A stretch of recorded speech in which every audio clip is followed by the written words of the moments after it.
I don't think people understand the true danger of false leaders. Yet, beneath the veneer of benevolence often lurks a more sinister agenda.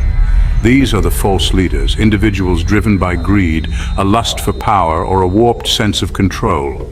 They employ a range of manipulative techniques to subjugate their people and, in the most dystopian scenarios, reduce their numbers.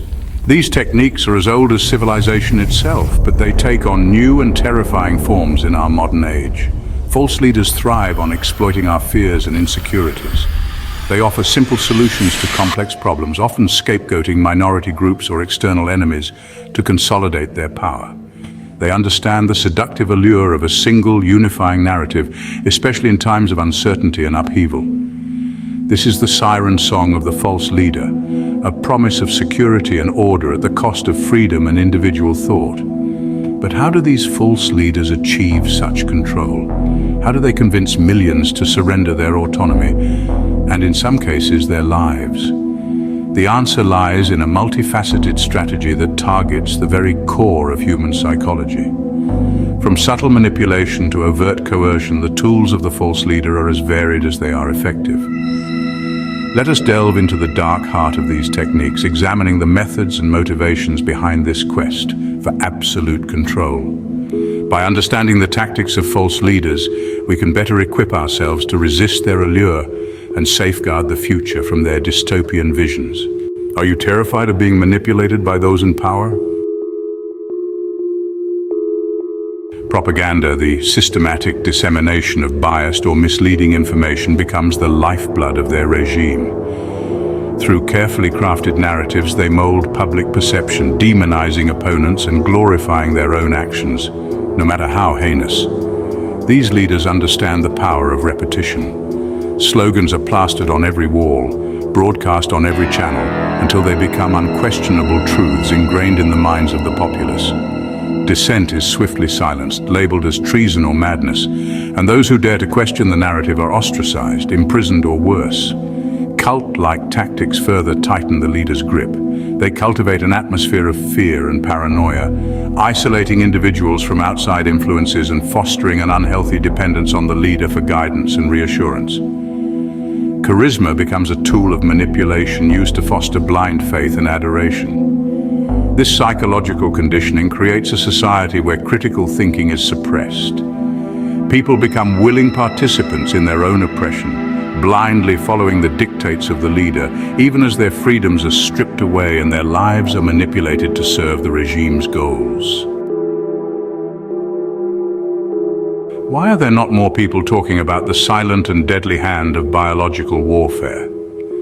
While psychological manipulation lays the groundwork for control, some false leaders resort to more insidious methods to achieve their desired population reduction. Biological warfare. This silent and invisible hand of death offers the allure of plausible deniability, allowing leaders to cull the population under the guise of natural disasters or outbreaks. Engineered viruses released into the population can target specific demographics or weaken the overall population, making them more susceptible to further control measures. The ensuing panic and chaos provide the perfect cover for the leader to consolidate their power, presenting themselves as the sole source of stability and salvation. Genetic engineering offers another chilling avenue for population control. By manipulating the human genome, these leaders can introduce infertility, genetic diseases, or even pre-programmed lifespans into the population. The insidious nature of these methods lies in their subtlety.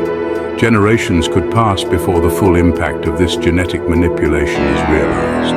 The use of bioweapons and genetic engineering represents a terrifying breach of ethics and a stark reminder of the potential for science to be used for nefarious purposes. In the hands of a false leader, these tools become instruments of horror, capable of reshaping humanity in their own twisted image.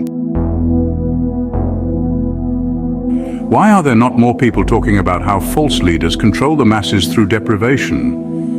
By engineering scarcity, they manipulate the basic necessities for survival: food, water, shelter, to maintain a stranglehold on their population. These regimes often implement policies that benefit a select few, usually the ruling elite and their loyal followers, while the majority struggle to survive. This manufactured poverty creates a desperate and dependent populace, easily controlled through the promise of rations, housing, or access to essential resources. Resource deprivation extends beyond basic necessities. Access to education, healthcare, and even information is tightly controlled.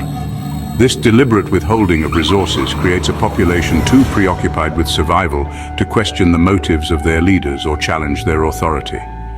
Furthermore, false leaders may fabricate environmental crises or exaggerate existing ones to justify their draconian measures. They might claim that drastic population reduction is necessary for the planet's survival, skillfully preying on the public's fear and uncertainty to further their own agendas.